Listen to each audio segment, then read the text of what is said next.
तुमचंच बरोबर आहे.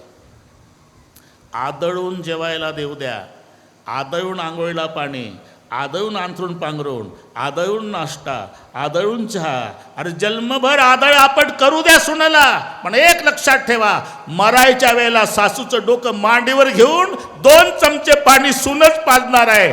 मुलगी दिल्लीला आहे, सावडायचा कार्यक्रम संपल्यावर येईल 3 दिवसानं. मग जिच्या मांडीवर डोकं ठेवून प्राण सोडायचा आहे तिला पोटची मुलगी मानली तर काय बिघडल. बरं, हिला 22 वर्षेच माईकडे थांबायचं आहे, आयुष्य सासूकडे काढायचं आहे. सासूला आई समजलं तर रामायण यासाठी ऐकायचं आहे.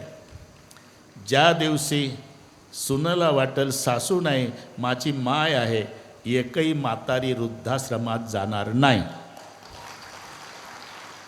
आणि ज्या दिवशी सासूला वाटेल सून नाही माझी पोटची मुलगी आहे, आमच्या देशात एकही सून रॉकेल वतून पेटणार नाही. रामायण यासाठी आहे, करमणूक नाही.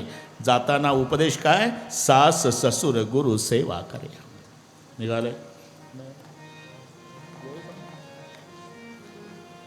आता क्षमा करा केदार सेठ, लांब जायचं आहे आपल्याला. सीमेपर्यंत जनक राजे, रडारड सुरू झाली. पालखीत एकदा सगळ्या मुलींना भेटले, पालख्या निघाल्या, हा समाज वापस आला. उदास बघितला राजवाडा, आठवणीनं रडू लागले. इकडे अयोध्येत आनंदाला पारावार नाही. अयोध्येत मौन व्रताची सांगता झाली. असे काही दिवस गेले. एक दिवस विश्वामित्र जाण्याची तयारी करतात.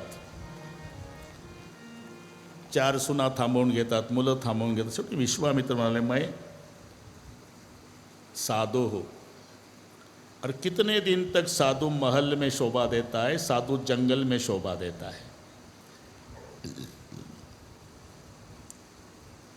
एकांतात घेतलं. राजा काय अपेक्षा करतो साधू संताकडून हे नीट ऐका. महाराज, मेरी अंतरात्मा बोल रही कि दशरथ तू ज़्यादा दिन जिंदा रहने वाला नहीं,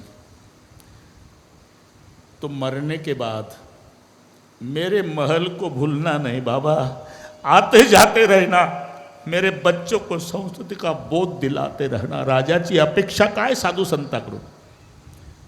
जगातली सर्वात मोठी श्रीमंती संस्कार आहे. तुमच्या मुलावर संस्कार नसेल, तुम्ही किती कष्टानं मिळवलं असेल, तर मुलं 12 ते 4 पहाटेपर्यंत ढाब्यावर 200 मित्रांना घेऊन थांबतील आणि 6 महिन्यात तुमच्या नरड्याला चाकू लावू लावू सगळे विकून टाकतील. तुमच्या समोरच जर्मनच्या ताटात बाजरीचे पिठं मागतील. आणि जर संस्कार असेल, अपेक्षा केली नाही, एवढं वैभव तुमची मुलं तुमच्या समोर निर्माण करतील. म्हणून आते जाते राहीना. हे सतसंग कशासाठी?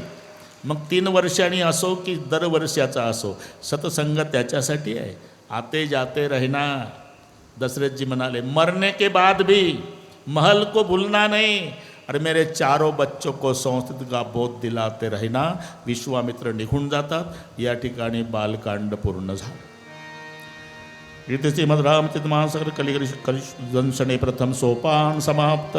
गणेश सरस्वती राम शिव पार्वती गुरुदेवाला वंदन करून अयोध्याकांड सुरू झालं. रे भाऊ, ए भाऊ, आता मी तरी काय करू?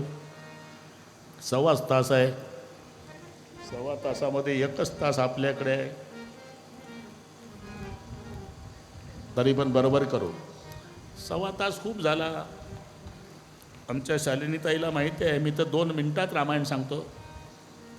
2 मिनिट कशाला, अर्ध्या मिनिटात. ऐकायचं का तुम्हाला? बदलावा गड्या. अयोध्यापति महाराज दशरथ जी को 4 बेटे राम लखन भरत रिपुसुदन, बड़े बेटे राम जी को राजगद्दी मिलने वाली राजगद्दी छीन ली. कई माँ ने भरत बेटे के लिए राम जी को बनवास जाना, भाई सीता हरण तलाश करते प्रभु आगे सुग्रीव तुम्हारा सेतुबंधन, रावण को मार डाला, अयोध्या में आए, राम राज्याभिषेक हुआ. आता काय 1.25 तास भरपूर आहे आपल्याला.